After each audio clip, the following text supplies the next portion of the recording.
শৃঙ্খলা রক্ষা নিয়ে কিন্তু বিজেপি যথেষ্ট কড়াকড়ি করছে এবং সেই জায়গায় দাঁড়িয়ে প্রত্যেকটা জেলাওয়ারি আলাদা করে কোর কমিটি গঠন করা হয়েছে 10 থেকে 12 জন নিয়ে।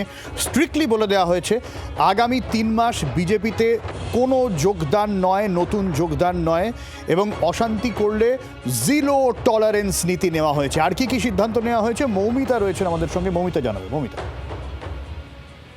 দেখো, বিজেপিতে 3 তারিখের দুপুরের পর থেকে, বা বলা ভালো 4 তারিখ ফল প্রকাশের পর থেকে হঠাৎ করে যারা গেরুয়া আবির লাগিয়ে নিচ্ছেন বা বিজেপির ঝান্ডা ধরে নিচ্ছেন, তাদের যে কোনোভাবে বিজেপি মান্যতা দেয় না, সেটা একাধিকবার স্পষ্ট করেছিলেন বিজেপি রাজ্য সভাপতি শ্রমিক ভট্টাচার্য। কিন্তু তারপরেও এই বেনজলের আশা তা রোখা যায়নি, নিয়ন্ত্রণ করা যায়নি। একাধিক জেলা থেকে পুরনো বিজেপির কার্যকর্তা, পুরনো নেতৃত্ব, তারা এই অভিযোগ করেছেন বিজেপির রাজ্য নেতাদের কাছে যে যাদের অত্যাচারে রীতিমতো অতিষ্ঠ হতে হচ্ছে বিজেপিরই আদি যারা কার্যকর্তা তাদের।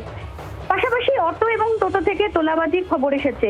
বিজেপি কোনোভাবে অটো বা টোটোর ইউনিয়নবাজি, তোলাবাজি বরদাস্ত করবে না, বা এই ধরনের কোনো ইউনিয়ন বিজেপির নেই, তা স্পষ্ট করে দেওয়া হয়েছে। এবং এই সমস্ত নির্দেশিকার পাশাপাশি গুরুত্বপূর্ণ একটি নির্দেশিকা তা আজকে জানিয়ে দেওয়া হয়েছে, আগামী 3 মাস বিজেপিতে কোনো রকম কোনো যোগদান হবে না।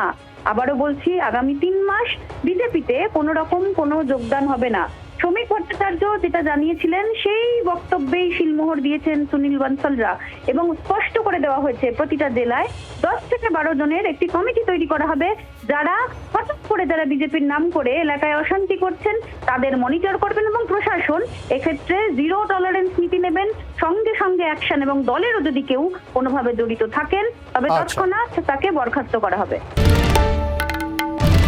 বাংলার আওয়াজ, বাঙালির আবেগ, জি 24 ঘন্টা।